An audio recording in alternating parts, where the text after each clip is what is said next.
上次跟苏杰老师连线的时候，我们聊了一下三宅一生的设计。聊完了之后呢，我还是回味悠长，当场就下单了吗？主要是三宅一生他的一些服装，我最早看到的都是一些照片嘛，在当时我并没有去关注说这个照片是谁拍的，果不其然，也是另外一个站在时尚艺术交汇点的这样一个摄影师欧文培恩。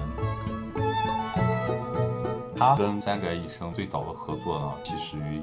1983年，在那个时间点上呢，欧文培恩已经是在业界非常有名气的这样一个摄影师了。三宅一生呢自己也讲过，说他在上高中的时候，在 Vogue 杂志上面就看到过欧文培恩拍摄的一些照片。1983年 Vogue 当时把三宅一生的服装收入到他们这一期的选题里面，刚好拍摄的人是欧文培恩。这个照片三宅一生他看到了之后很兴奋，他觉得这就是他想找的这样一位摄影师，因为他能展示他的衣服，甚至是能带给他一些启发。三宅一生毫不犹豫的就跟欧文培恩进行了合作，这个合作呢一直持续了13年。这张照片就是三宅一生好像有提到过，这个衣服本身是不是这样，他头上套的这个好像是另外一件衣服，欧文培恩是用三宅一生的衣服来重新做了一个造型。三宅一生从来不参与拍摄，他们可能只是进行一些沟通，三宅一生就把样衣寄给欧文培恩，他完全信赖和相信欧文培恩对他衣服的诠释。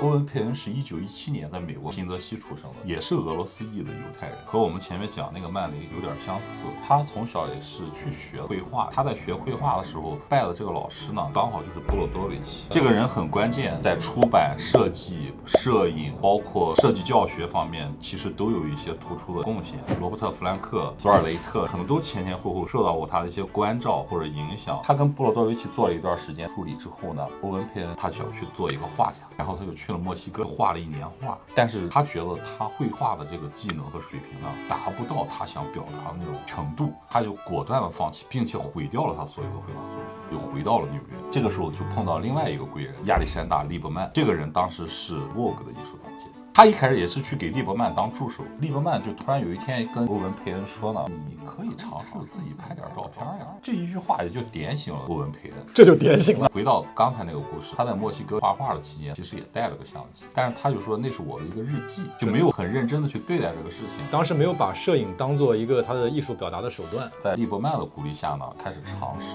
去做摄影，也成就了他跟 Vogue 长达几十年的这样一个合作关系。这个是欧文培恩跟 Vogue 合作的第一张封面，这些静物什么的，还有一些绘画感。他整个作品看下来，你会发现欧文培恩就是一个非常坚定的现代主义者。他所有的作品非常简洁有力，主题直达。当然，他成长的那个年代也正是现代主义非常繁盛的那样一个时期。欧文培恩从这张封面开始呢，他前后后跟 Vogue 拍了160多张封面。现在没有人能超过这个记录了。欧文培恩呢，他是2009年去世了。他在去世之前呢，90多岁的时候还给 Vogue 创作了最后的作品《坏掉的香蕉》。他们在30-40年代经历过了现代主义的洗礼，然后再经过后现代，包括到当代，他们这些人的思想或者说意识一直是站在前面的。而且你知道，欧文培恩他给三宅一生第一次合作拍摄的时候已经70岁，他的创造力还是那么惊人，他还能接受那么新潮的这种衣服，并且能理解他，把他表现得那么好，我觉得真的是了不起了。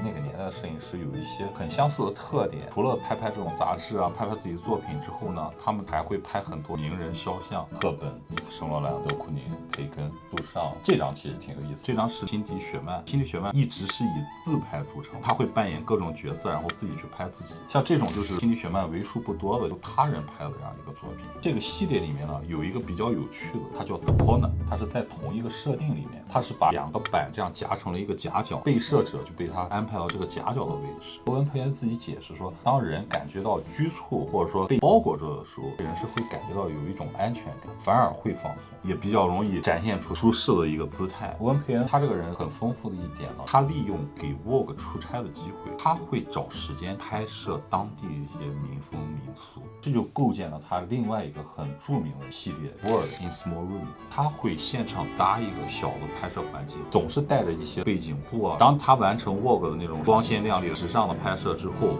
他就会去找时间看到当地的风土风情的这样一些东西。他这种 archive 式的拍摄又让我想到了奥古斯特·桑德。你一提到奥古斯特·桑德呢，我们就来说他这一个系列 Small Trees， 他拍了各种小生意人。欧文培恩他自己没有说过啊，类似于这样的一些解也是，但是我们从作品上来看，似乎跟奥古斯特桑德有着必然的联系。所以说之前我们也说过，奥古斯特桑德的东西很有营养。除了奥古斯特桑德，你还能看到布劳斯菲尔德的东西。这个系列呢就叫 Cigarette， 这些烟头呢都是欧文佩恩在街道上收集回来的，然后就给这些烟头拍各种各样的特写，就会让你看到那种类型摄影。这组照片它有一个技术上的特点，它用了一个铂8印象技术。铂就金属的铂，8也是金属的8，据说都是2种贵金属。铂8印象技术呢，它其实呈现出来效果呢，它的光影和过渡会异常的细腻、厚重、立体感、层次感都非常的好。铂8印象技术呢，还有一个比较好的特点，就是铂8是比较稳定的金属，它的保存期会非常的长，可以保存几个世纪。我们为什么说一下布劳斯菲尔德啊？他们2个有一个共同的特点，都开花的这样一个系列。欧文佩恩特别喜欢用干净的背景，也许这种作品在我们这个年代看来已经不是那么新鲜或惊艳了，甚至说很多图库里边感觉是这样的照